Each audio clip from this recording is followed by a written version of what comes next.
श्री कृष्णाय नमः.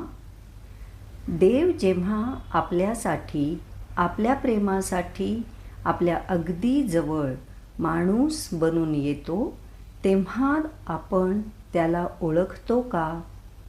ह्या श्लोकात परमेश्वर स्वतःच आपल्या भक्तांवर एक भावनात्मक आक्षेप घेत आहेत.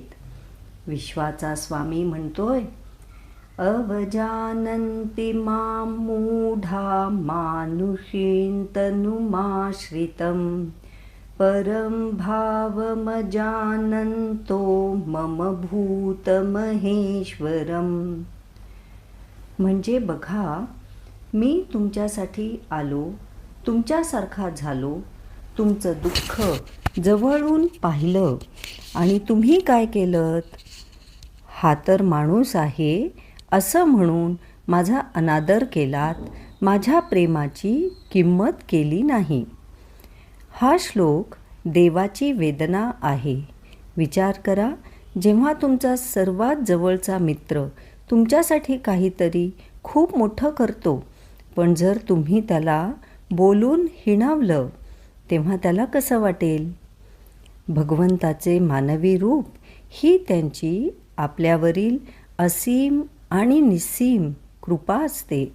आपण त्या कृपेची खोलीच जाणू शकत नाही, म्हणून ते आपल्याला मूढ म्हणतात. हा जगताचा आधार भूतमहेश्वर, सर्व भूतमात्रांचा ईश्वर आहे. बाह्य पात्र म्हणजेच वेश पाहतो, पण त्या पात्रात भरलेलं अनंत ब्रह्मांडाचे चैतन्य विसरतो. भगवंताचा परमभाव जो सच्चित आनंद आहे ते जाणत नाही, म्हणून मूढ आहोत.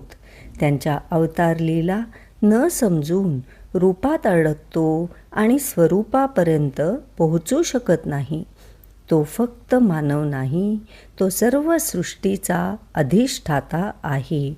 जो भक्तिभावाने पाहतो त्याच्यासाठी तो सर्वत्र उपस्थित आहे. श्रीकृष्ण शरणं मम.